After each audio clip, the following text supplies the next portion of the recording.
রাধে রাধে বন্ধুরা, জয় গৌর জয় নিতাই। আজকে একদম সকাল থেকে ব্লগটা শুরু করতে পারিনি, একটু বেলাতেই শুরু করলাম। এবার সকালবেলা বাজারে একটু রান্নার দিকে আসতে হয়েছে, কারণ বাজারে গিয়েছিলেন আশিসবাবু। এবারে একটু কাতলা মাছ পেয়েছে ভালো, যাই হোক সেই কাতলা মাছটা ভাজছি। কাতলা মাছটা ভাজার পরে রান্না করব। আর মুড়ো আছে সাথে, তাই আজকে দুপুরে কাতলা মাছ, যাই হোক সেটা রান্না করছি। তোমরা সঙ্গে থাকো, দেখতে থাকো, আর ভিডিওটাকে স্কিপ করো না। আর অবশ্যই সকলকে একটা কথা বলবো, ভিডিও দেখার শুরুতে অবশ্যই একটা লাইক দিও, কারণ তোমাদের একটা লাইক আর একটা কমেন্ট অনেকটা আমাদের মোটিভেট করে একটা নতুন ভিডিও বানাতে। তোমরা জানো, যারা ভিডিও বানাচ্ছ বা যারা ভিডিও দেখছো তারা বুঝতেই পারছো যে একটা ভিডিওর সঙ্গে কতটা মানে কতটা পরিশ্রম থাকে, একটা ভিডিও করতে কতটা পরিশ্রম থাকে সকলেরই। যে ভিডিওটা তৈরি করছে, যার কন্টেন্ট আছে, যে ভিডিওটা তৈরি করছে তার যেরকম পরিশ্রম হচ্ছে, যে এডিট করছে তার সেরকম পরিশ্রম হচ্ছে। প্রত্যেকে তার নিজের নিজের দিকে পরিশ্রম করতে করতে কিন্তু এই কাজটা কিন্তু তবে কিন্তু হচ্ছে। কারো কিন্তু একার দ্বারা পুরোটা কিন্তু কন্ট্রোল করা কিন্তু হয় না। সকলেরই সহযোগিতা এতে প্রয়োজন পড়ে। আর সব থেকে বড় সর্বোপরি সহযোগিতা পড়ে ঘরের মানুষের সহযোগিতা সব থেকে বড় বেশি পড়ে। ঘরের মানুষজন যদি তোমার কাজটাকে যদি না সম্মান করে, তাহলে এই কাজটা করা খুবই মুশকিল। বা তোমাকে যদি না সময় দেয়, বা তোমাকে যদি না সহযোগিতা করে, বা তোমার এই কাজটা করার সময় যদি না তুমি সময় পাও, তাহলে তো ভীষণভাবে মুশকিল হয়।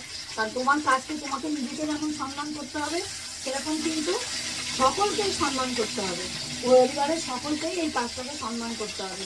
কারণ যে নিজেকে সম্মান করবে না বা নিজের কাজকে যে সম্মান করবে না, তার পক্ষে কোনো কাজই করা সম্ভব নয়, তাই না?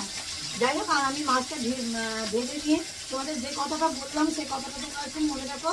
আর নতুন বন্ধুরা ভালো করে কমেন্ট করো, যাতে বুঝতে পারি। নতুন বন্ধু হলে শুধু ছোট কমেন্ট করে খুব ভালো বা কিছু লিখে গেলে তো হয় না, কিছু ইমোজি দিও, যাতে বুঝতে পারি যে নতুন বন্ধু হলে। কারণ প্রচুর কিছু গরমিল হচ্ছে, সময় হচ্ছে না বা সাবস্ক্রাইবার হচ্ছে না, এরকম তো অনেক সমস্যা তো সকলেরই আছে, কিছু না কিছু। কেউ বলে কেউ বলে না, এই তো এটাই ব্যাপার। যাই হোক, একটা কথা বলবো, তোমরা সকলকে সহযোগিতা করো। সহযোগিতা না করলে এই কাজে এগোনো খুবই মুশকিল। আমি রান্নাটা এগিয়ে নিয়ে আবার তোমাদেরকে দেখাবো। আপাতত মাছটা ভাজছি, মাছটা ভেজে নিই। ফ্রাই প্যানে মাছ ভাজার একটা সুবিধা কি বলতো বন্ধুরা, এই একসঙ্গে অনেকগুলো মাছ দিয়ে ভাজা যায়, সময়টা কম লাগে, জানো তো। একসঙ্গে অনেকগুলো মাছ দিয়ে ভাজা যায়, আর সুবিধাটা অনেকটা হয়, আর খুব তাড়াতাড়ি হয়, কাজটা অনেক তাড়াতাড়ি হয়। ঠিক আছে, ওই জন্য আমি ফ্রাই প্যানেই মাছটা ভাজি। ফ্রাই প্যানে মাছ ভাজলে খুব তাড়াতাড়ি হয়, রান্না করতে অসুবিধা হয়। যদি তুমি কিছু কষো তাহলে কিন্তু ভীষণভাবে অসুবিধা হবে, কারণ পড়ে যায়। আমি ফ্রাই প্যানে কোনো কিছু রান্না করতে পারি না, কিন্তু আমি মাছ ভাজি বা কোনো কিছু বড়া টাইপের কিছু করলে তখন এটা করি, তাতে অনেক বেশি সুবিধা হয়। হ্যাঁ, দেবো। এই যে মাছের সঙ্গে যে মুড়োটা যেটা দিয়েছে, সেটা আমি কি করলাম তোমাদের একটু দেখাই। এ দেখো, আমার একটু ডাল ছিল, যার জন্য মুড়োটা ভেজে আমি এই মুড়োর ডাল করে ফেললাম, মাছের মাথা দিয়ে ডালটা করে ফেললাম। তবে তোমাদের বলি, এই ডালটার মধ্যে আমি কি দিয়েছি। ডালটা তো রেডিই ছিল। ডালটা কিন্তু না, আমরা সবাই জানি যে যে শুধুমাত্র মুগের ডাল দিয়ে কিন্তু মাছের মাথা দিয়ে হয়, কিংবা সোনা মুগ ডাল দিয়ে মাছের আছে। আচ্ছা, আমি দিচ্ছি। তা শুধুমাত্র মুগ ডাল কিংবা সোনা মুগ ডাল যে এরকম দিয়েই হয়। কিন্তু তোমাদের বলছি, যদি বিউলির ডাল বাদ দিয়ে বা কিংবা অরহর ডাল যারা খাও, তারা এই দুটো ডাল বাদ দিয়ে মুসুর ডালে কিন্তু খুব সুন্দর হয়। আমি তোমাদের বলছি মুসুর ডালটা আমার এটা মুসুর ডাল, হ্যাঁ, আমার কিন্তু এটা মুগের ডাল না। মুগের ডালে তো খুব ভালো হয় আমি বলছি, কিন্তু মুসুর ডাল কিংবা বেঁচে যাওয়া, ধরো অনেক রকমের কিছু আছে বেঁচে যাওয়া ডাল, হ্যাঁ, বাড়িতে ঘরে বেঁচে যাওয়া তো অনেক সময় অনেক কিছু থাকে, ডালটা বেঁচে যাওয়া ডালটা দিয়েও তোমরা এটা করতে পারো। মাছের মাথাটাকে বাদ দিয়ে, মানে ধরো কিছু করতে ইচ্ছা করছে না, মাছের মাথাটা রান্না করতে ইচ্ছা করছে না, তখন তুমি ডালে দিয়েও করতে পারো। কিন্তু কিভাবে করবে সেটা তোমাদের বলছি।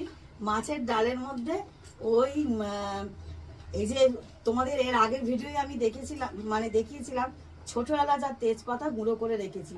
তোমরা, আমি এই গুঁড়োটা দিয়ে দিলাম আজকে 1 চামচের মতন দিয়ে দিলাম, ছোট চামচের, আর একটু মিষ্টি দিলাম, হ্যাঁ, এই দিয়ে করেছি। এবার ভালো মতন হয়ে গেলে তখন নুনটাকে আমি ব্যালেন্স করে দেখবো যে নুনটা দেওয়ার দরকার আছে কি নেই, কারণ মাছের মাথা আমি নুন দিয়ে ভেজেছি আর ডালে নুন ছিল, যার জন্য কিন্তু আমি নুনটা দিলাম না, হ্যাঁ। তা আর এবারে আমি টেস্ট করে দেখবো, একটু চেখে দেখবো যে নুনটা দেওয়ার প্রয়োজন আছে কিনা। যদি প্রয়োজন থাকে তখনই দেবো, যদি না প্রয়োজন থাকে তাহলে দেবো না। আর কি দিয়েছি, আর দিয়েছি একটু চিনি। একটু মিষ্টি না দিলেই নয় কিন্তু, জানো তো, মাছের মাথা দিয়ে ডাল করলে একটু গরম, মানে গরম মশলা গুঁড়ো তুমি নাও দিতে পারো, কিন্তু ওই যে সানরাইজের যেগুলো পাওয়া যায়, আমি যেমন ওটা ব্যবহার করি না। আমি তোমাদের এর আগের ভিডিওয়ে অনেকবার বলেছি, আমি কিন্তু একদমই সানরাইজের গুঁড়ো, এভারেস্টের মশলা বা এমনি কোনো পাতার মশলা আমি কিন্তু ব্যবহার করি না।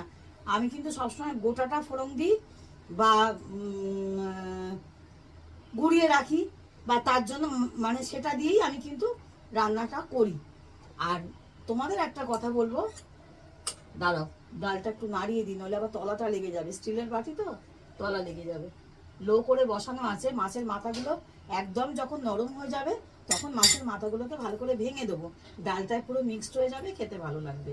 যাই হোক, যে কথাটা বলছিলাম, যে নুনটাকে ব্যালেন্স কতটা লাগবে, কতটা কি মানে প্রয়োজন, সেটা বুঝে আমি কিন্তু লাস্টে নুনটা দিয়ে নামাবো।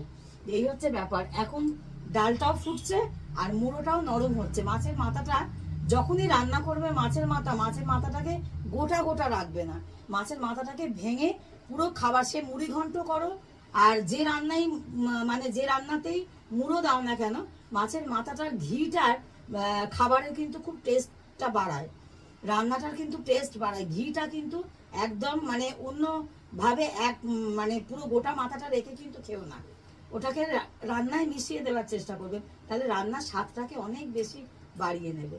যাই হোক, তোমরা সঙ্গে থাকো, আমার মাছের ঝালটা বাকি আছে, এবার মাছের ঝালটা করি, তোমরা দেখতে থাকো। এই দেখো পেঁয়াজ দিয়ে দিলাম, এবার মাছের ঝালটা করে ফেলবো।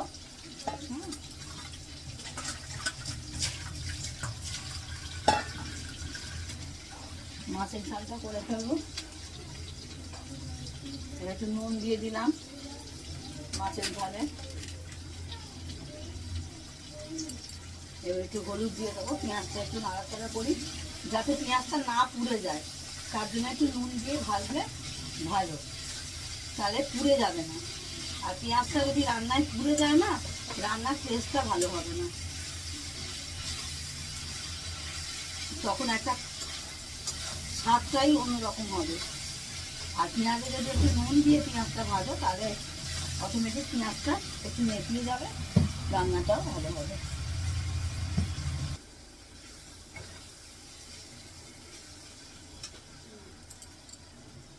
কি হয়েছে দেখো বন্ধুরা, আমার মাছের ঝাল কমপ্লিট। তোমাদের একটু দেখাই কিরাম দেখতে হয়েছে। দেখো, খুব শুকনো না, আবার অনেক গ্রেভিও রাখিনি, বুঝতে পেরেছ? এইভাবে যদি মাছের ঝালটা যদি করে রাখো, তাও 2 দিন 3 দিন তো খেতে পারবে, কোনো অসুবিধা হবে না। মাইক্রোওভেনে গরম করেও খেতে পারবে, আবার দরকার পড়লে মাছটা ঝাল করেও খেতে পারবে, এই মাছটা ভালো করে জাল দিয়েও খেতে পারবে, কোনো অসুবিধা। আজকের ভিডিওটা এখানেই শেষ করলাম। তোমরা সঙ্গে থাকো, সাথে থাকো, ভালো করে কমেন্ট করো। ততক্ষণ জয় গৌর, জয় নিতাই, রাধে রাধে। আয় এক ঝলক আয় না, বন্ধুদের কিছু বলবে? রাধে রাধে বলে দাও। আচ্ছা, লক্ষ্মী ছেলে, সোনা ছেলে। ততক্ষণ তোমরা ভালো থেকো, সুস্থ থেকো, আবার পরবর্তী ভিডিও তোমাদের সঙ্গে দেখা হবে।